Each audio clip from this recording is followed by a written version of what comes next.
नमस्कार बंधुगण, आजिर एही रोमांचकर कहानी को स्वागत।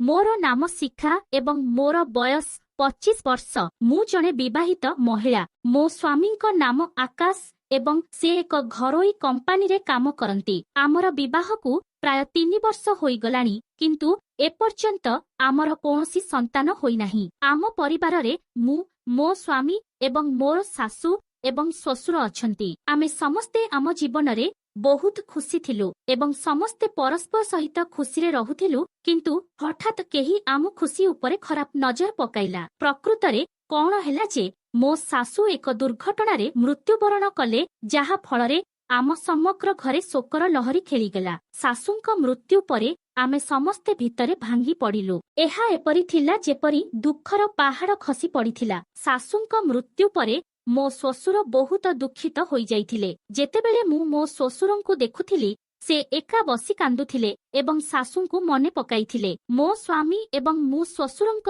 एही अवस्था देखि बहुत दुखित होई जाउथिलु। आमे भाबुथिलु जे जदि सासू बंची थान्ते तेबे श्वशुरंक एही अवस्था नथान्ता। मु एवं आकाश तांकु बहुत बुझाइथिलु जे तुमे एपरि व्यवहार करिबा उचित नुहे। तुमे घरर सबुठारु बड़, जदि तुमे भांगी पद तेबे आमर कोन हेबो।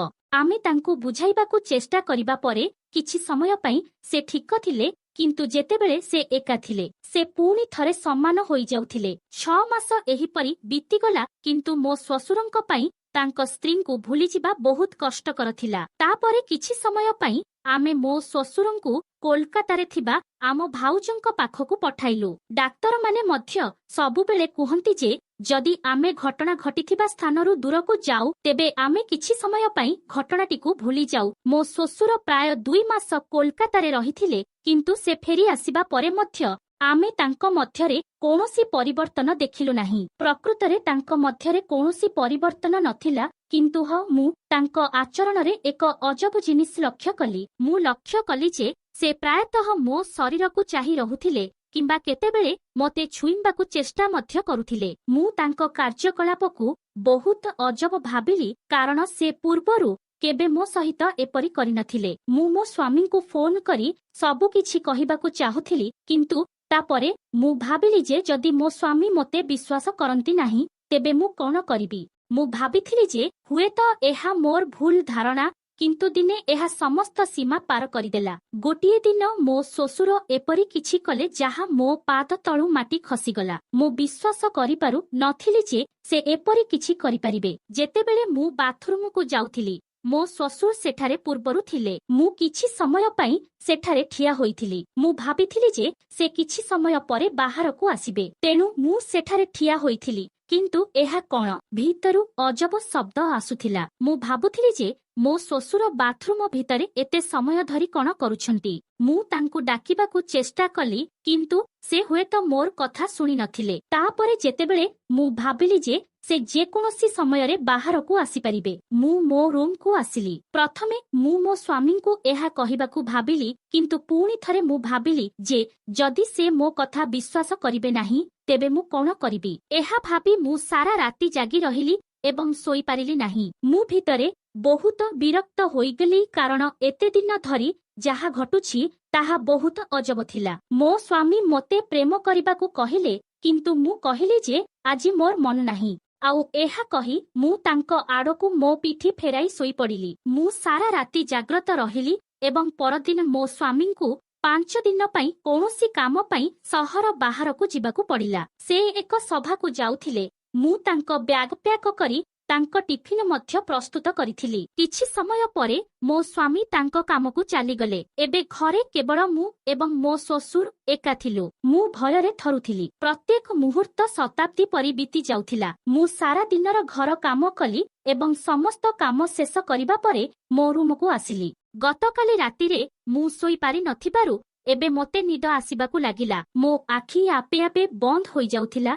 अपराह्न 4टा बाजिगला। मु जानी पारिली नाही जे केतेबेले मोर आखि बंद होईगला एवं मु गभीर निदरे पड़ीगली। मु साधारणतः साड़ी पिंधे, किंतु गत किछि दिन धरी बहुत गरम थिबारु मु सालवार कमीज पिंधिथिली। मोर समग्र शरीर झाଳରେ भिजी जाइथिला एवं मु मो रूम को आसी फैन तळे सोई पड़िथिली। प्राय गोटिए घंटा परे मु अनुभव कली जे କେହି ମୋତେ ଏକ ଅଜବ ଉପାୟରେ ଛୁଇଁଛି। ପ୍ରଥମେ ମୁଁ ଭାବିଲି ଯେ ହୁଏତ ମୁଁ ସ୍ୱପ୍ନ ଦେଖୁଛି, ଆଉ ସ୍ୱପ୍ନରେ ମୁଁ ମୋ ସ୍ୱାମୀଙ୍କ ସହିତ ଅଛି। କିନ୍ତୁ ତାପରେ ମୁଁ ହଠାତ୍ ଶୀଘ୍ର ଉଠି ମୋର ବସ୍ତ୍ର ସଜାଡ଼ିବାକୁ ଲାଗିଲି। ମୁଁ ଦେଖିଲି ଯେ ମୋ ଶ୍ୱଶୁର ମୋ ପାଖରେ ବସିଛନ୍ତି। ତାଙ୍କୁ ଦେଖି ମୁଁ ଆଶ୍ଚର୍ଯ୍ୟ ହୋଇଗଲି। ମୁଁ ତାଙ୍କୁ ପଚାରିଲି, କ'ଣ ହେଲା ବାପା, ତୁମର ମୋ ସହିତ କୌଣସି କାମ ଅଛି କି? ଶ୍ୱଶୁର କହିଲେ, ବୋହୂ, ମୁଁ ଚାହା ପିଇବାକୁ ଇଚ୍ଛା କରୁଛି। ମୁଁ ତୁମକୁ ଅନେକ ଥର ଡାକିଲି, କିନ୍ତୁ ହୁଏତ ତୁମେ ମୋ କଥା ଶୁଣିଲ ନାହିଁ। ସେଥିପାଇଁ ମୁଁ ନିଜେ ତୁମର ରୁମକୁ ଆସିଲି। ଏଠାରେ ମୁଁ ଦେଖିଲି ଯେ ତୁମେ ଆରାମରେ ଶୋଇଛ। ମୁଁ ଭାବିଲି ମୁଁ କାହିଁକି ଶୋଇଥିବା ବୋହୂକୁ ଉଠାଇବି। ମୁଁ ନିଜେ ଚା ତିଆରି କରିବି, କିନ୍ତୁ ତୁମେ ଏହି ସମୟ ମଧ୍ୟରେ ଉଠି ପଡ଼ିଲ।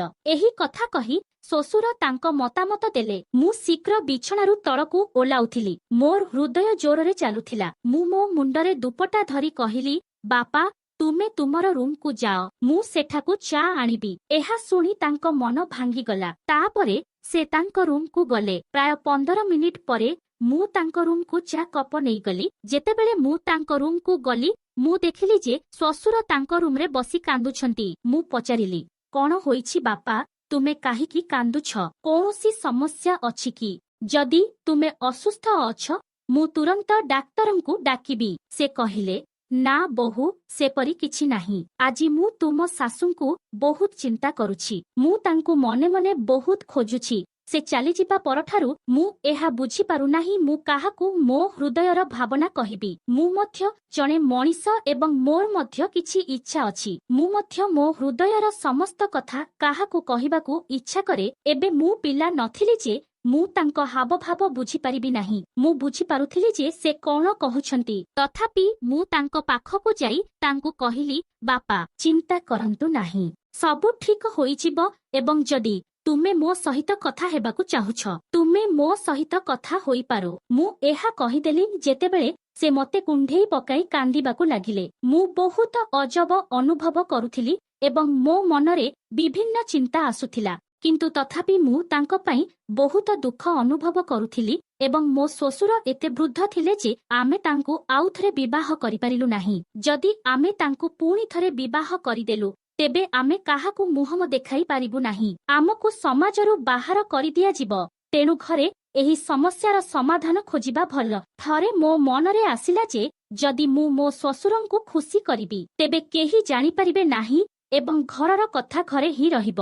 ମୁଁ ମୋ ହୃଦୟକୁ କଠିନ କରି ତାଙ୍କ ନିମନ୍ତ୍ରଣ ଗ୍ରହଣ କଲି। ତାପରେ ମୁଁ ତାଙ୍କୁ ଗାଧୋଇବାକୁ କହିଲି ଏବଂ ତାଙ୍କ ବସ୍ତ୍ର ବାହାର କରି ତାଙ୍କୁ ଦେଲି। କିଛି ସମୟ ପରେ ସେ ଗାଧୋଇ ସାରି ଫେରି ଆସିଲେ। ସେ ଏକ ଗଞ୍ଜି ପିନ୍ଧିଥିଲେ ଏବଂ ତାଙ୍କ ଚାରିପାଖରେ ଧୋତି ପରି ଗୁଡ଼ାଇ ହୋଇଥିବା ଏକ ଗାମୁଛା ଥିଲା। ସେ ମୋତେ ଦେଖି ଟିକେ ହସିଲେ ଏବଂ ମୁଁ ମଧ୍ୟ ତାଙ୍କ ପୋଷାକ ଦେଖି ଟିକେ ହସିଲି। ତା ପରଦିନ ଯେତେବେଳେ ମୁଁ ତାଙ୍କୁ ସକାଳ ଚାହା ଦେବାକୁ ତାଙ୍କ ରୁମକୁ ଗଲି, ମୁଁ ଦେଖିଲି ଯେ ସେ କେବଳ ଗାମୁଛାଟିଏ ଗୁଡ଼ାଇ ହୋଇ ଶୋଇଥିଲେ। ମୁଁ ହାଲୁକା ଭାବରେ କବାଟ ଠେଲିଦେଲି ଏବଂ କବାଟ ଖୋଲା ଥିଲା ଏବଂ ଶ୍ୱଶୁର ଏକ ଗାମୁଛା ପିନ୍ଧି ଶୋଇଥିଲେ। ମୁଁ ତାଙ୍କ କାର୍ଯ୍ୟକଳାପରେ ବହୁତ ରାଗିଗଲି, କିନ୍ତୁ ମୁଁ ତାଙ୍କୁ କିଛି କହିଲି ନାହିଁ ଏବଂ ତାଙ୍କୁ ଚାହା ଦେବା ପରେ ମୁଁ ରୋଷେଇ ଘରକୁ ଫେରି ଆସିଲି। ସେ ରୋଷେଇ ଘରକୁ ଆସିଲେ ଏବଂ ମୋତେ କହିଲେ, ବୋହୂ, କିଛି ତେଲ ଗରମ କରି ମୋ ରୁମକୁ ଆଣି ମୋ ମୁଣ୍ଡ ଏବଂ ଶରୀରରେ ମାଲିସ କରୁ। ଏଥର ମୁଁ ତାଙ୍କର ଖରାପ ଉଦ୍ଦେଶ୍ୟ ବିଷୟରେ ଜାଣିସାରିଥିଲି, କିନ୍ତୁ ମୋ ପାଖରେ କୌଣସି ପ୍ରମାଣ ନଥିଲା। କିଛି ସମୟ ପରେ ମୁଁ ଏକ ପାତ୍ରରେ ତେଲ ଗରମ କରି ତାଙ୍କ ରୁମକୁ ନେଇଗଲି ଏବଂ ତାଙ୍କୁ କହିଲି, ବାପା, ଏହି ତେଲ ନେଇ ନିଜେ ଲଗାଅ। ଆଜି ମୋର ବହୁତ କାମ ଅଛି ଏବଂ ମୋତେ ବହୁତ ପୋଷାକ ମଧ୍ୟ ଧୋଇବାକୁ ପଡ଼ିବ। ସେ କହିଲେ, ବୋହୂ, ମୁଁ ଏହାକୁ ମୋ ମୁଣ୍ଡରେ ନିଜେ ଲଗାଇବି, କିନ୍ତୁ ମୋ ହାତ ମୋ ପିଠି ପର୍ଯ୍ୟନ୍ତ ପହଞ୍ଚି ପାରିବ ନାହିଁ। ତେଣୁ ତୁମେ ମୋ ପିଠି ମାଲିସ କର। ଏହା କହି ସେ ବିଛଣାରେ ତାଙ୍କ ପିଠି କରି ଶୋଇପଡ଼ିଲେ। ମୁଁ ସକାଳ ଠାରୁ ତାଙ୍କ ଉପରେ ବହୁତ ରାଗିଥିଲି, କିନ୍ତୁ ମୁଁ ତାଙ୍କ ପିଠି ମାଲିସ କରିବା ଆରମ୍ଭ କରିଦେଲି। ପ୍ରାୟ 10 ମିନିଟ୍ ପରେ ସେ ପକ୍ଷ ବଦଳାଇ କହିଲେ, ବୋହୂ, ତୁମ ହାତ ମଇଳା ହୋଇସାରିଛି, ତେଣୁ ମୋ ପେଟକୁ ଟିକେ ମାଲିସ କର। ମୁଁ ଇଚ୍ଛା ନଥିଲେ ମଧ୍ୟ ତାଙ୍କ ସବୁ କଥାରେ ରାଜି ହେଉଥିଲି ଏବଂ ମୋ 2 ହାତରେ ତାଙ୍କୁ ମାଲିସ କରୁଥିଲି। ମୁଁ ଭାବୁଥିଲି ଯେ ଯଦି ଆଜି ମୋ ଶାଶୁ ବଞ୍ଚିଥାନ୍ତେ, ତେବେ ମୋତେ ଏସବୁ କରିବାକୁ ପଡ଼ିନଥାନ୍ତା। ଏହି 6 ଦିନ ଧରି ଆକାଶ ବିନା ମୋର ଅବସ୍ଥା ଏତେ ଖରାପ ହୋଇଗଲା, ତେବେ ଶାଶୁ ବିନା ମୋ ଶ୍ୱଶୁର କିପରି ରହୁଥିବେ? ମୁଁ ଏହି ଚିନ୍ତାରେ ଏତେ ହଜି ଯାଇଥିଲି ଯେ ମୁଁ ସବୁକିଛି ସେଠାରେ ଛାଡ଼ି ଭିତରକୁ ଦୌଡ଼ିଗଲି। କିଛି ସମୟ ପରେ ମୋ ଶ୍ୱଶୁର ମଧ୍ୟ ମୋ ରୁମକୁ ଆସିଲେ ଏବଂ କହିଲେ, "କଣ ହେଲା ବୋହୂ, ତୁମେ ସବୁ କିଛି ଛାଡ଼ି ଏଠାକୁ କାହିଁକି ଆସିଲ? ତୁମେ କଣ ଆକାଶଙ୍କୁ ମନେ ପକାଉଛ? ତୁମେ ତାଙ୍କ ବିନା ଖୁସି ଅନୁଭବ କରିପାରୁନାହ କି? ମୋତେ କୁହ, ତୁମର ଅସୁବିଧା କଣ? ତୁମର ଯାହା ଅଭାବ ଅଛି ମୁଁ ତାହା ତୁରନ୍ତ ପୂରଣ କରିବି। ମୁଁ ତୁମକୁ ମୋ ଝିଅ ମାନିଥାଏ ଏବଂ ମୁଁ ତୁମକୁ ମୋ ଝିଅ ପରି ଭଲ ପାଏ। ମୁଁ କେବେ ବି ଚାହିଁବି ନାହିଁ ଯେ ତୁମେ କୌଣସି ପ୍ରକାରେ ଦୁଃଖିତ ହୁଅ। ସବୁବେଳେ ତୁମେ ମଧ୍ୟ ମୋର ପ୍ରିୟ ଝିଅ। ମୁଁ ତାଙ୍କ ପାଦ ତଳେ ପଡ଼ି କହିଲି, ଶ୍ୱଶୁରହ, ମୁଁ ତୁମକୁ ଭୁଲ ବୁଝିଥିଲି। ଦୟାକରି ମୋତେ କ୍ଷମା କର। ମୁଁ ବହୁତ ଦିନ ଧରି ଭାବୁଥିଲି ଯେ ତୁମେ ମୋ ଉପରେ ଖରାପ ନଜର ରଖୁଛ ଏବଂ ସେଥିପାଇଁ ମୁଁ ତୁମଠାରୁ ଦୂରତା ରଖୁଥିଲି। କିନ୍ତୁ ଏବେ ମୁଁ ବୁଝିପାରୁଛି ଯେ ଯେତେବେଳେ ଆକାଶଙ୍କୁ ଛାଡ଼ି କେବଳ 5 ଦିନ ହୋଇଛି ଏବଂ ମୁଁ ତାଙ୍କ ବିନା ଏତେ ଚିନ୍ତିତ, ତେବେ ମୋ ଶାଶୁ ମରିଯିବାର ବହୁତ ଦିନ ହୋଇଗଲାଣି। ଯଦି ମୁଁ ତୁମକୁ ଆଘାତ ଦେଇଛି, ତେବେ ଦୟାକରି ମୋତେ କ୍ଷମା କର। ଏବେଠାରୁ ମୁଁ ତୁମର ସବୁ ପ୍ରକାର ଯତ୍ନ ନେବି ଏବଂ ତୁମର ଝିଅ ହୋଇ ରହିବି। ଏହି କାହାଣୀଟି ତୁମକୁ କିପରି ଲାଗିଲା ତାହା କମେଣ୍ଟ କରି ଜଣାଅ। ଯଦି ତୁମକୁ ଏହି କାହାଣୀଟି ପସନ୍ଦ ଆସିଲା, ତେବେ ଏହାକୁ ଲାଇକ୍ କର ଏବଂ ତୁମର ବନ୍ଧୁମାନଙ୍କ ସହିତ ସେୟାର କର। ଏହିପରି ଆହୁରି ରୋମାଞ୍ଚକର କାହାଣୀ ପାଇଁ ଆମ ଚ୍ୟାନେଲକୁ ସବସ୍କ୍ରାଇବ୍ କରୁ ଏବଂ ବେଲ୍ ଆଇକନ୍ ଦବାଇବାକୁ ଭୁଲନ୍ତୁ ନାହିଁ। ସମସ୍ତେ ନିଜର ଏବଂ ତୁମର ପରିବାରର ଯତ୍ନ ନିଅନ୍ତୁ। ଧନ୍ୟବାଦ।